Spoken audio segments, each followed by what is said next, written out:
Good day, viewers, and welcome back to Careers Hub, which is the show that focuses on what was published in the Careers publication, which is a corporate publication by MyZone. Here we focus on different profiles in the corporate industry, as well as some news stories on the side. This week we have Marlice Van Vuuren, who is the founder of kuse. Please do stay tuned for her interview.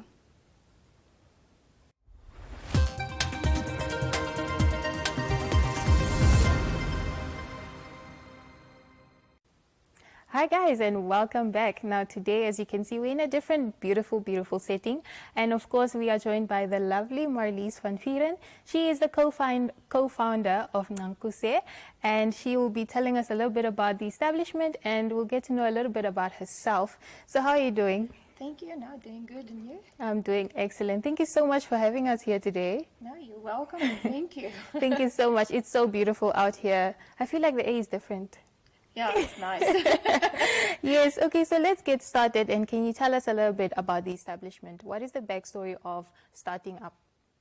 So we started kuse way in the east of Namibia. Mm-hmm. It started with a clinic that we set up in Ipikiru, Post 3. I grew up in that area, and the main reason was because of one tiny little Sun Bushman girl that came to my parents' doorstep. And that was in 2003. We started the clinic, and it just escalated into creating jobs. We realized that giving basic healthcare to a community like that is amazing, but we had to do something else to create jobs. And we tried and farming, different ways of farming, cattle farming, crops and all of that. But it was not sustainable in that area.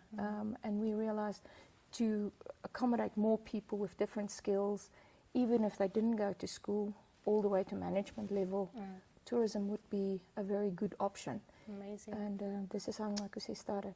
Okay, so that's already a beautiful story that we're hearing from you there. Can you tell us a little bit about this specific establishment? How many hectares do you have here? How many animals can we expect to see this afternoon? You know, what's happening? What's the chat? So kuse was basically created because of the need for animal welfare. And it's still a big need in Namibia. And a fight everybody in Namibia needs to fight is the welfare of animals, because we believe that the right of living is more important than always looking at just the option of euthanasia or just shooting the animals. So kuse is a wildlife sanctuary, and then with the different human aspects to it. It's not as big as we would like to have it. So the top side where the lodge is 2,500 hectares, and then the reserve side combined with the Zanier lodges, the Umanda Lodge, we have 7,500 hectares. Wow, yeah. Amazing. But in total, the kuse has 90,000 under protection. Beautiful. Hectares. Yes. Speaking a little bit about the sustainability that you mentioned earlier, how is it that, or how many people do you employ that you're proud of to say, you know, today we've come to employ this amount of people in Namibia? So for kuse in total, we have roughly 375 people working for the company. And luckily we had no retrenchments in COVID, and it's still growing. A lot more will be created in the future, because we've just finished a church and a school in Ipikiru. Timbila is still growing. Noyas and Kanan for sure will grow. So there's a lot of foreign investment. We have very good partners, and with their help we can create more jobs. Amazing. Also, tell us a little bit about the ecotourism that you focus on and how that is going. So I think with our ecotourism, it is more about living with nature and hopefully leaving not a massive footprint behind. We also always cautious of where we put up a lodge. There should be a need, either a humanitarian need or animal-based need. Like for instance, if you go to the south of Namibia, we will never go and put a lodge up in the most pristine places, because that is also the most soft areas. You have to be cautious of where you put up a lodge in the south of Namibia, because we can interfere with nature so much. But our ecotourism is try to be sustainable in every aspect. So tourism is carrying our conservation, our foundation. This is now our voluntourism market, camping in Kambila, all the way to high-end lodges. We try and get a good balance to help the conservation work. So your bed night contributes to an animal getting a collar. Your bed night helps to give a home to an elephant that is in conflict. So there is a very big need for it, but we don't put the money in our pockets and say, hey, now we are rich. There is a sustainability for every, when we say head on a pillow, a butt in a tour car is going back into conservation. Amazing. I think that's an amazing platform that you've created for yourselves there. And it's very, very, very important to think about the next Namibian. I think we can move on to speaking about what you just mentioned, living with nature. We just got to see a few baboons earlier. Guys, if you saw me there, don't mind how I look like. I was a bit shaky, but they're very, very welcoming. They're very beautiful. They're very loving. Everything about them is so cute to see. So can you tell us a little bit about the volunteers that we saw there? How is that program? So it's a voluntourism market. It's just a different kind of tourism. So basically what we have there is mostly young people or people that don't want to go and have a lodge experience, that wants to have a more hands-on experience, that really want to experience Namibia, get dirty, get their hands dirty, and experience by making a difference in the country.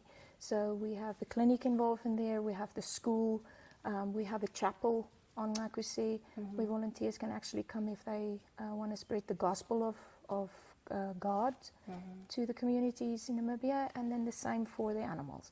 We have an anti-poaching unit, we have the baboons, so there's a big aspect that we offer our tourists, and with everybody coming every day, that contributes to our conservation. Sounds like a Nyankuse community, guys. I mean, there's a chapel, there's a lodge, there's a whole wide range of wildlife. I think it's a great one. I'd definitely come back here and not come do an interview.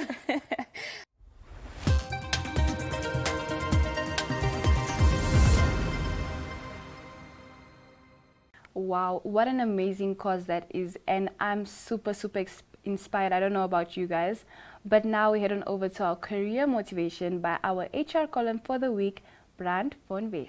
Let's stay tuned.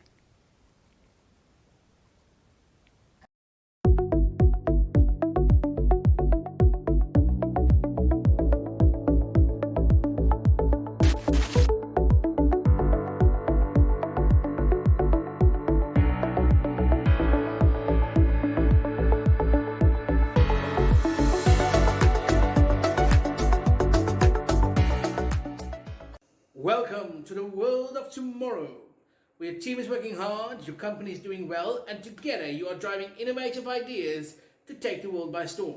Now, if this doesn't sound like you today, let's see what we can do to get you one step closer. Hi, I'm Marlice Van Vuuren, your favorite business and leadership development specialist, and today I want to explore a topic called toxic positivity. What is it? Why is it dangerous, and what can we do about it? So for a start, we're probably all very familiar with the idea of positivity. The word basically means the ability to stay positive and stay encouraged during any sort of given circumstance. It's like if you spend 5 minutes on the internet and you get bombarded with these little kittens that just express the sentiment of hang in there, or you can do it, and stay positive and keep your head above water and all those things. It's the motivational speaker that yells at you from the stage, you can do it, it's not so bad, keep it up.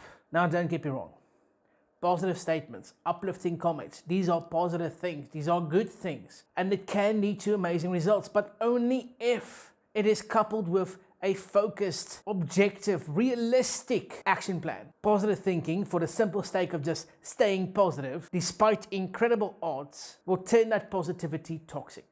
These words, which might be helpful in the moment, also highlights a personal and business culture that can be more harmful than helpful. Toxic positivity is shallow, it's unhelpful, and it's a false reassurance. It's when someone says, oh, it'll be fine, everything works out for a reason after a failed business venture, or just keep it up, it'll turn out all right after you just lost your job and your house and you have to move and you have to relocate. To fight toxic positivity, you'll need to recognize at least two things. The first is that you have the right to feel the way you do. No one can disregard your feelings. No one can say you how you should and should not be feeling. Just don't lose yourself to those feelings. Number two, just because you're trying to stay positive and motivated, it does not absolve you from the accountability of your actions and reactions. Learning to stay positive means that you need to understand why you are feeling the way you do. It comes down to emotional intelligence. Understand that if something goes bad, which it sometimes does, if something goes wrong, platitudes do not help. Instead of trying to say, oh, it'll be all right, don't worry, don't stress, don't feel that way, that's not how it's going to be. Sit down and work together on an action plan that's actually going to bring you forward to the next step in your business and personal life.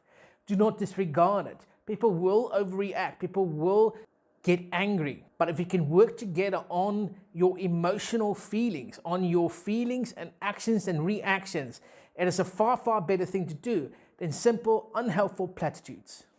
When I see someone who is clearly unhappy and is having a difficult time, and I ask the question, how are things going? The typical response is, well, yeah, it doesn't help to complain. It absolutely helps to complain. Absolutely it does. Do you think keeping in all those emotions and frustrations and anger and negative energy is doing you good? Do you think it's doing you a positive service? No, absolutely not. You have the right to feel the way you do. Remember, it's your feelings. You are allowed to feel negatively about something, but it does not excuse you from doing something about it. You should absolutely complain. Complaining is good. I don't know at what point in time we've been taught that complaining is bad. Never say something negative. Always stay positive. This is what happens. It turns toxic because all those psychological and emotional stressors that you've turned inward is eating you up. And at some point in time, the lid on that bottle of emotions and feelings and doubts and fear and frustrations is going to pop. It's going to pop at the wrong moment when everything is going to be at a critical point in time. I love to complain. Complaining doesn't help, people tell me. Of course it does. I love to complain. It doesn't excuse me from taking responsibility and accountability of my actions. If I complain, and if you can complain, it's going to do two things. It's going to emotionally free you from those horrible, toxic feelings that you've been keeping inside. And two, it's going to unburden you enough to be able to think clearly and focus on the problem at hand. It's going to make you turn from problem to solution. You're going to start being a solution finder rather than a problem seeker. This is going to happen is you're going to complain and it's going to create a positive cultural effect. Because if you see something, say something. Positive statements and uplifting comments and cute cat memes alone is not going to get you to the next level in your personal or professional life. If you can learn to take the opportunity to recognize your failures and your victories, learn from these lessons. Learn that these are lessons on your way to success and not in your way to success. Take these lessons, learn from it, take charge of yourself. Learn that positivity alone without an action plan is no use at all. As always, I'm Bron van West. I hope you learned something and I look forward to seeing you next time.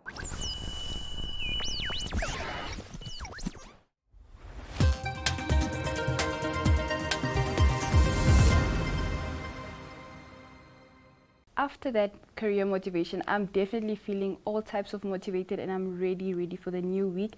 But moving on to my favorite part, which is company profile, we take a look at NHE, which is a company that provides affordable housing for middle class and lower class individuals in society. Let's stay tuned to see what they have in store for us.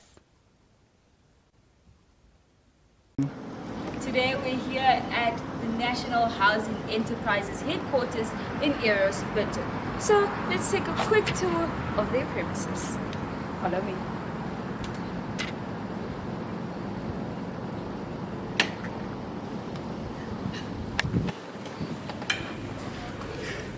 Tahafi. Hi. How are you?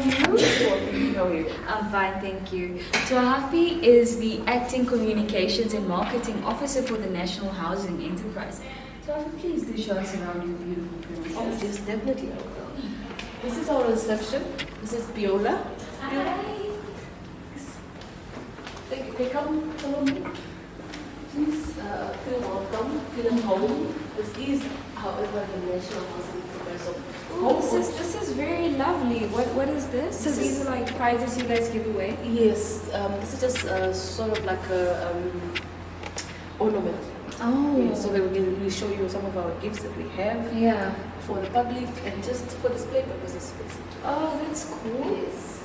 But please do tell us a little bit more about what it is you guys do on a day-to-day basis. Okay, so basically we are the housing enterprise. We provide home ownership to low, medium, and earnest area. We are currently building in Chimarongo, in Otapi, in Othea, and Okahawa. And those are now some of your active projects at the moment? At the moment, yes. Oh, that's cool. This is our kitchen. This is where we meet. That's cool. Let's see. Morning, guys. I bring nothing but gifts. Okay, so please introduce yourselves. Hello. Hello. Hi. So these are some of the projects that we're busy with. The drawing. They can actually explain. I'll be talking. Hi. How are you guys? Fine, how are you? Good, good. So explain what you be doing. My name is Quinn, an architectural technician. I am busy modeling a site out that is potentially going to be an area for housing. It's in Koma style, if you'd like more details. Yeah, so that is what I'm doing. This is the site, yeah. And how long does it normally take you to finish? This doesn't take too long. It will take me maybe an hour, hour and a half. It's just modeling the site and then plugging everything in and seeing what works. Yeah. Oh, that's interesting.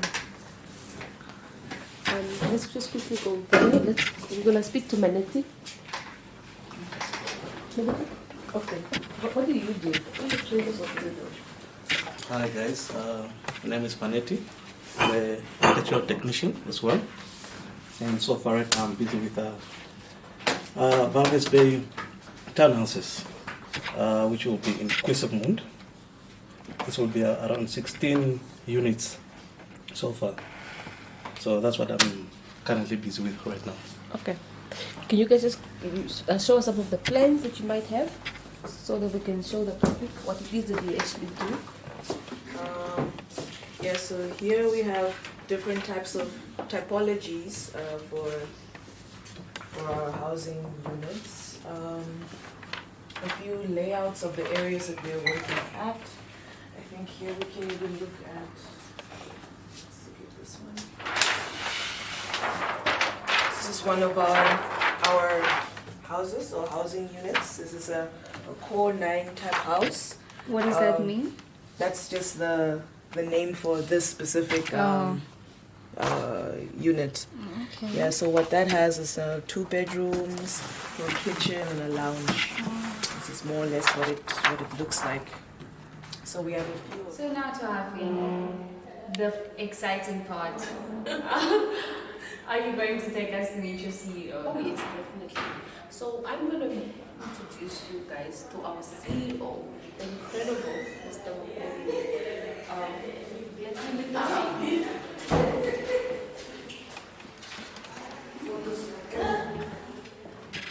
Let me meet the CEO. Come through.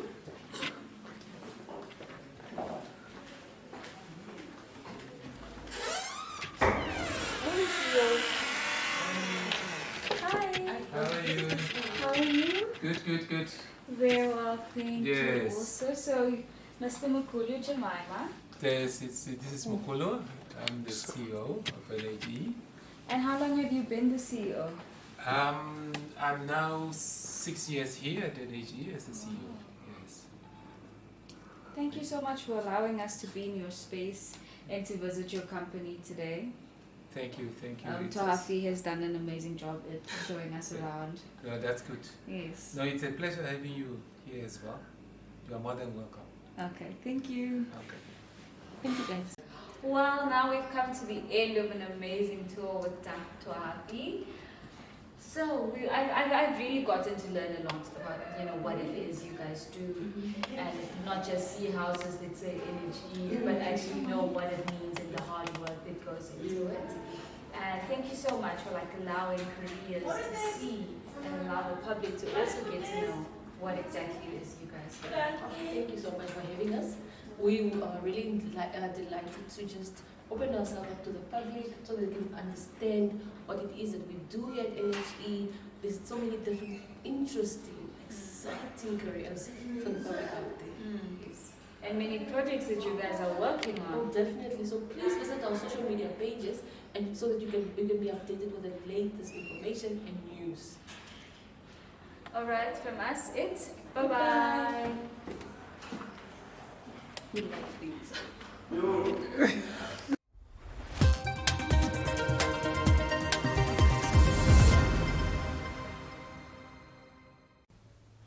And if you're a meat lover, then you're in luck because we have some clips from the Kapana cook-off in Angwadiva. Let's have a look.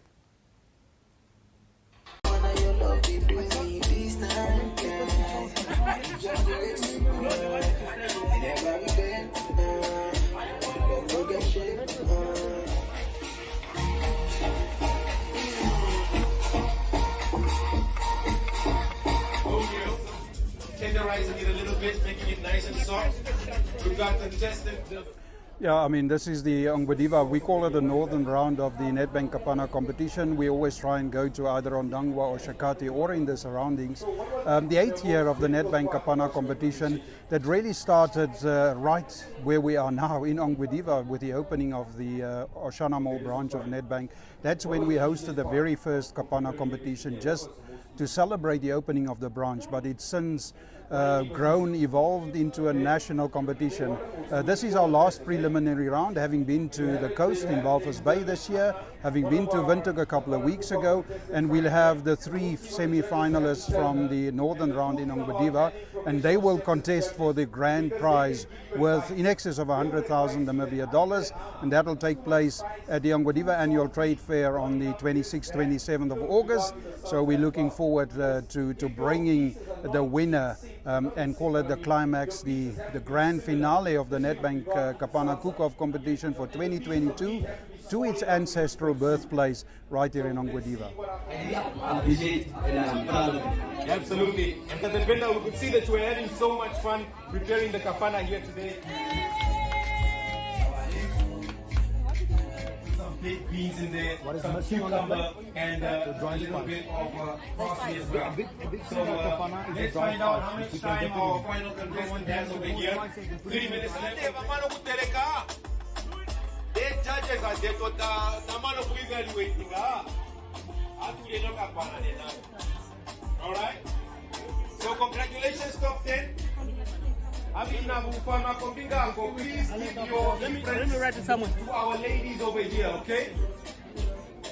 We want to thank you guys for coming out today. This is the Netbank Kapana Cook-Off Angwadiva edition. Can we get a yeah? Yeah. Can we get a yeah? Can we get some Kapana? Yet again, we dive into another news story on Old Mutual that hosted the 12th edition of the Women's Summit in Swakopmund on the 25th of June. Let's have a look at how that went.